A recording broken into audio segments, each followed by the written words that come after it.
Il y a eu des appelés et des engagés volontaires arméniens. Nous avons des morts arméniens dans beaucoup de cimetières militaires. En 1939, il s'est passé exactement la même chose. Il y avait les appelés arméniens, parce qu'ils étaient déjà français, et il y a eu les volontaires, et ils ont été nombreux. Dans la résistance, nous avons aussi donné beaucoup. Je voudrais donc que ces messieurs et dames se souviennent d'une chose, c'est qu'il n'y a eu aucun uniforme français sur un Turc. Et il n'y en aura jamais. Et ils peuvent te faire n'importe quelle promesse. Bravo! Ils sont les premiers à dénoncer leurs promesses le lendemain matin, ce qui s'est déjà fait la dernière fois à Genève. Bravo! À chaque fois, la Turquie a préféré l'Allemagne à la France. C'était leur droit, mais c'est aussi notre droit de ne pas en vouloir en France, et de ne pas en vouloir, et de demander à ce que le négationnisme n'existe plus chez eux. Voilà, c'est tout ce que j'avais à dire, c'est juste pour la mémoire.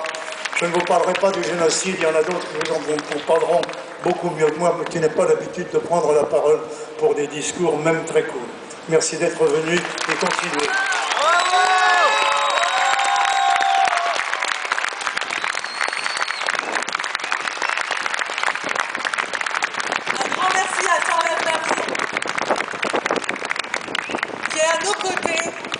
Dans ce combat, qui vient de témoigner de son soutien pour cette cause.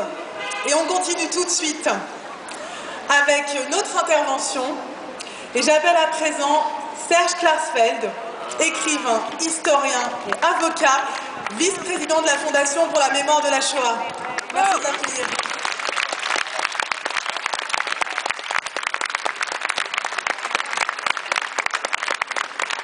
Nous voici à nouveau réunis devant le Sénat pour réclamer de cette Assemblée le vote de la loi incriminant la négation du génocide des Arméniens. Loi déjà votée le 12 octobre 2006 par la plus représentative des assemblées parlementaires, l'Assemblée nationale.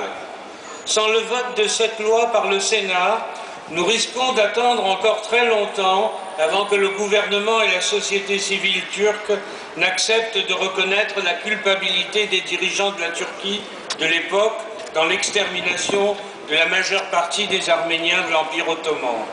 Nous risquons aussi de subir pendant longtemps en France les assauts d'une propagande turque tous azimuts, prétendant d'une part que les Arméniens mentent en rappelant le génocide commis pendant la Première Guerre mondiale, et prétendant d'autre part que pendant la Seconde Guerre mondiale, la Turquie, partout où elle l'a pu, a préservé la vie des Juifs.